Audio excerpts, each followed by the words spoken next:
50% of jobs will be automated in the near future, according to the very recent study by McKinsey.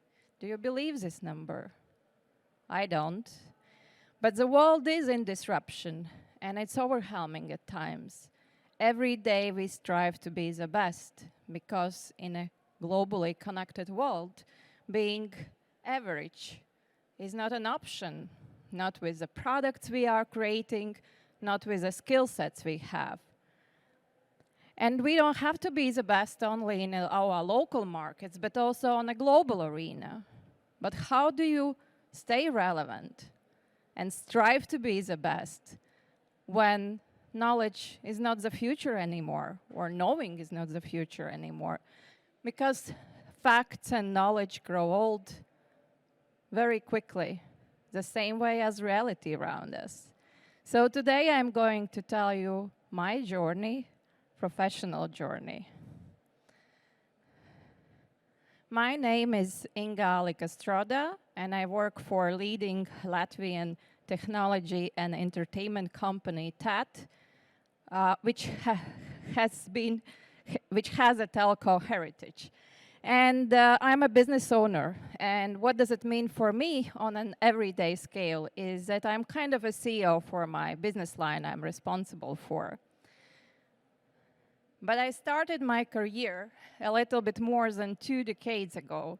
And I would love to call myself a digital native.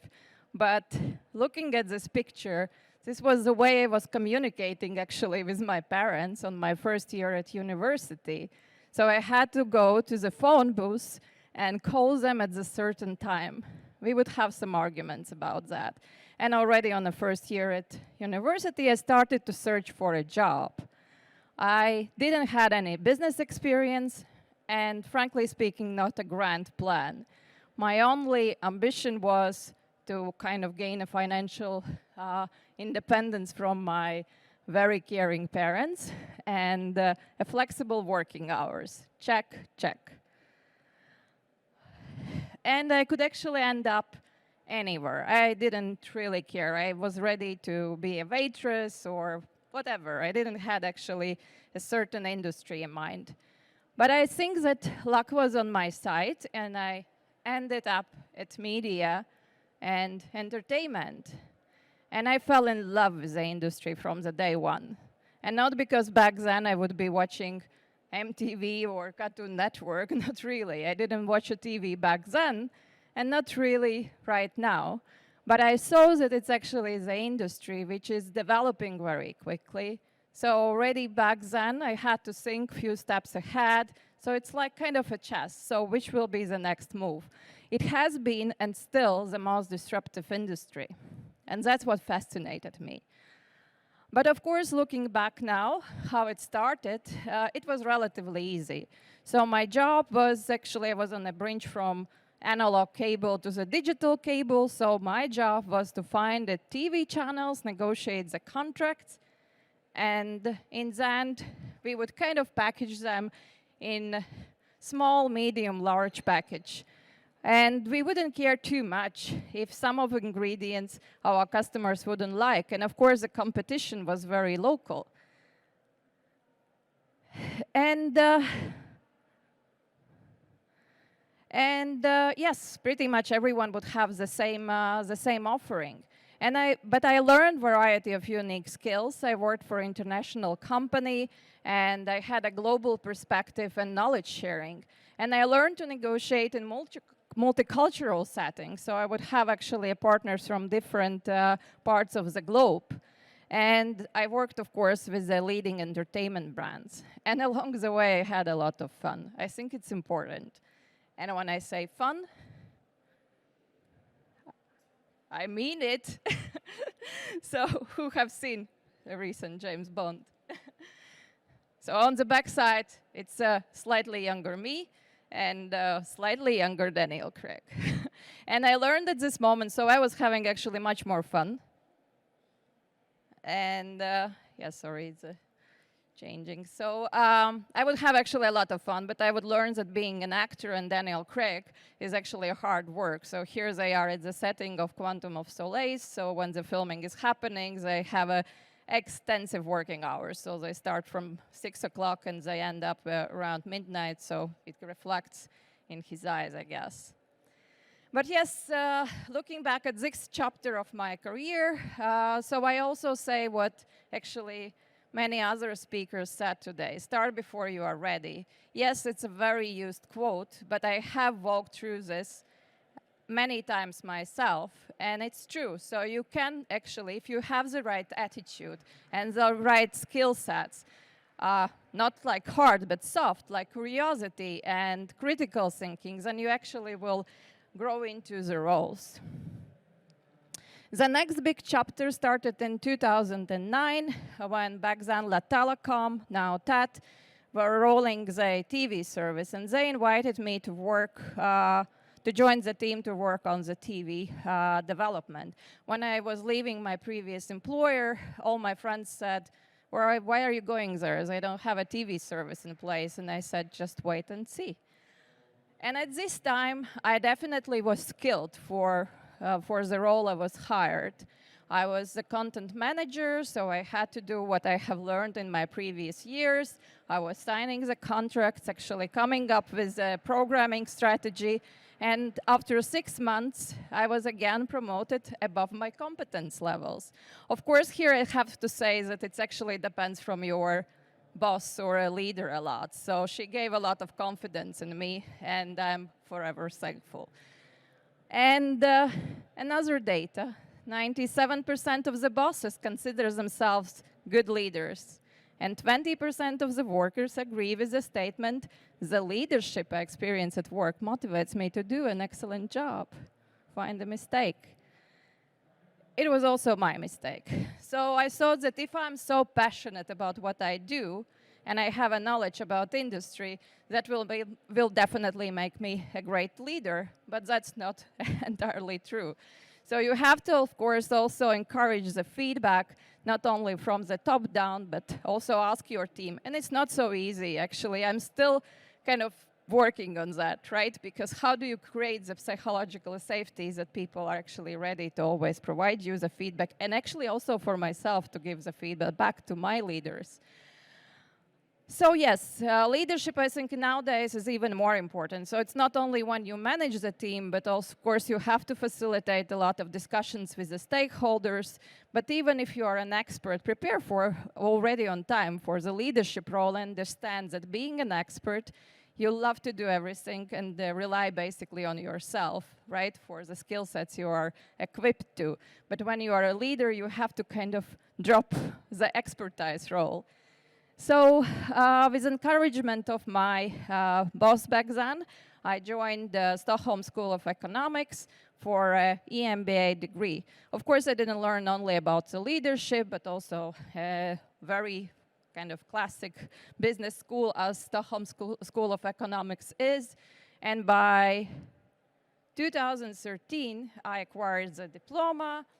The business of TV business I was responsible for was booming. We were growing market shares, employee engagement at the company were very high. The customer satisfaction index, which is actually very challenging in our industry, was also high. And luckily, competitors were lagging. And you know what? By that time, I thought I figured it all out. I mean, all out. Not only professionally, I thought I completely understand, actually, how I figured out how to live my life. So I was kind of having a feeling that I have this crystal ball. I can plan everything. I'm in control of my life. I even planned my maternity. So I thought, this is a perfect time. I can afford it from the business perspective. And by planning, I mean that I always have been, I don't know, like married to my work. I have to admit it. So I hear it a lot. So if you are passionate about what you do, this is a thing I guess you deal with. But when I got pregnant, I said that I actually want to take this year and 3 months, very specific, because my daughter was born in 2014, very conveniently in the summer, so I could return for the next budgeting session, which I planned. So I will be kind of in time for planning a year when I'm joining back the company. But I returned in the 2015, just the moment, actually the months, when the company was restructuring. So they divided a core business and a new business. And I was offered actually 2 roles after maternity leave. I couldn't take the one which I had before, but I could be responsible for a core business, which I think back then generated around 70% of the company revenues, or join new business. So which one do you think I took? Which one? New business. Yes. Yes, it actually seems very kind of obvious now, because of course you want to work for the new bets, right? But back then it wasn't such an easy decision. I have to say I wasn't even very happy about this divide, because I kind of wanted them both, you know, but I joined a new division called START at TED, and START was innovation division with the main objective to build the new products using startup-like methods and support the cultural transformation from a service-oriented company to a UX and product-driven company. And I was responsible for building absolutely from scratch a streaming product which would compete and combat Netflix, but internally it wasn't anything new. So I thought that, of course, I know how to do it. I was actually ambassador within a company saying that Netflix is coming, we should do that, this is obvious next step. But then I ended up in this start, so with lots of people from a startup environment, and I started to hear a lot of weird words like agile, user journey mapping, and I awoke to a true world of disruption, or VUCA reality. Do you know what is VUCA? No, it's not a Latvian advertising agency, by the way. So VUCA is actually a framework. You can definitely Google it, but it's kind of gives a framework of disruption, how we deal with it. So volatile, uncertain, complex, and ambiguous. Oh my God, I pronounced that. I think that Latvians never can pronounce the word ambiguous. And yes, I was confused at this point, because here happened something which is called paradox of success. When you kind of figured out a success formula and you think we have always done it this way, is the way going forward. And I think the most kind of typical or used example is Nokia, which of course had a smartphone before Apple, but they decided to go forward with a core business because that's what they were used to do. And there are a lot of examples also from sports, like German football team in 2014, and I'm not big on sports, I hope I'm telling it right, but they won in the football championship, and few years later they lost, and they were devastated. And why they lost? Because they said, never change a winning team, and that's a strategy which kind of gave us a victory, but the competitors copied them. So at this point, my invisible crown of figuring it all out actually fell. And I started to research what to do. So I thought, okay, knowledge is where I can rely on. So I started to think, where should I study next? And I joined Hyper Island. Who of you knows what is Hyper Island University? No? You have to check it out. So my good colleague and now friend was already studying for a year at Hyper Island, this exotic named university in Stockholm. And I applied actually because I learned that he also wanted to study in Singularity University, which was a 10 weeks program in America. And exactly this year it was closed. And I thought, okay, it might not be wrong. I applied for a digital management program and I was accepted. And I landed up at Hyper Island. And the Hyper Island is a university which is Swedish-based, but they have also programs in Manchester and London and Singapore, maybe somewhere else.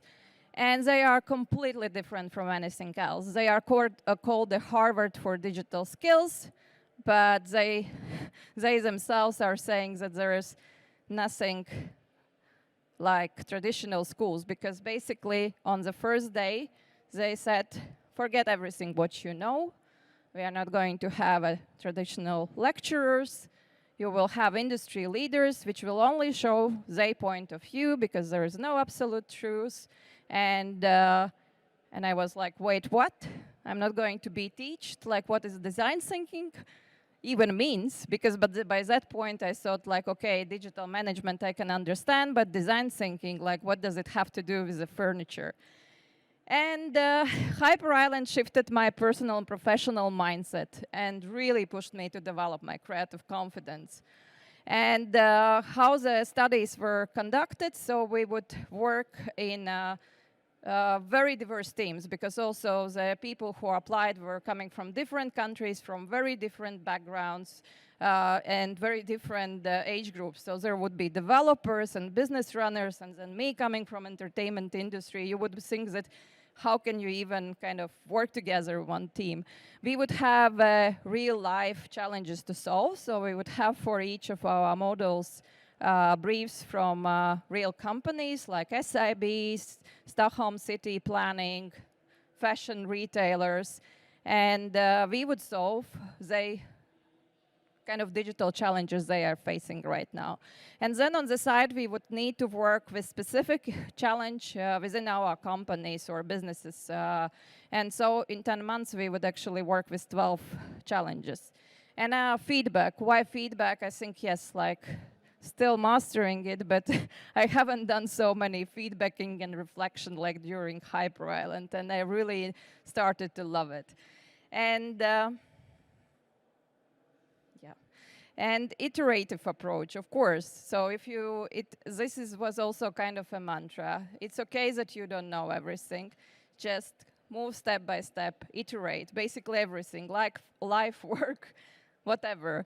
And I'm so happy, actually graduated Hyper Island in 2020. So I actually just provided my master thesis, and I was writing about revolutionizing film festival kind of industry for them to move to the streaming. Everybody was saying it's not going to happen. 2 weeks later, pandemic started, and now look, like even Riga next week is going to be online.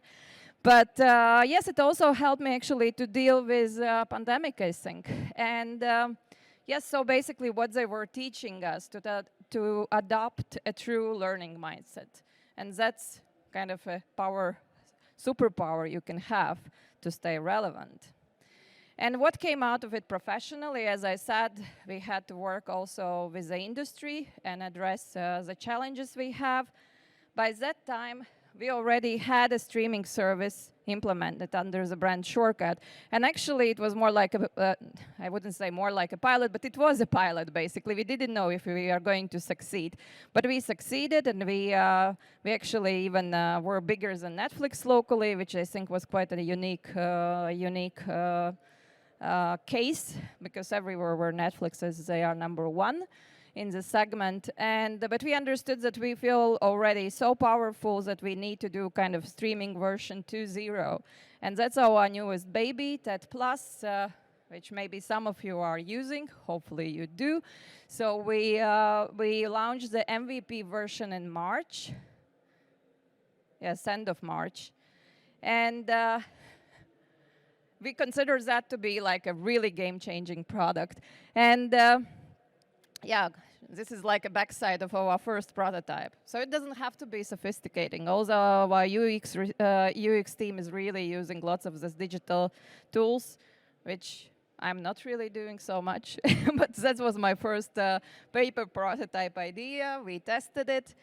And yes, so getting back to this McDonald's and small, medium, large. So how do you cater, actually? You have the same restaurant, but now you have vegans, paleo, keto, and vegetarians. So the same happens with the content, actually. Back then, there was no other way how to access the content, only through cable, right? But now you have internet, and actually the fragmentation of customer needs is growing. So basically what we implemented is really unique, and it's not, no other players in the market did it.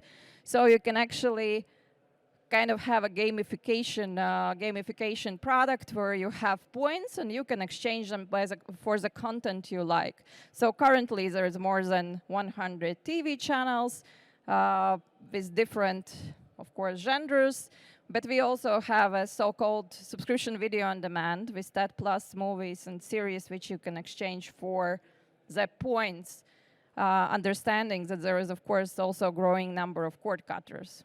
Probably you, all of you are cord cutters.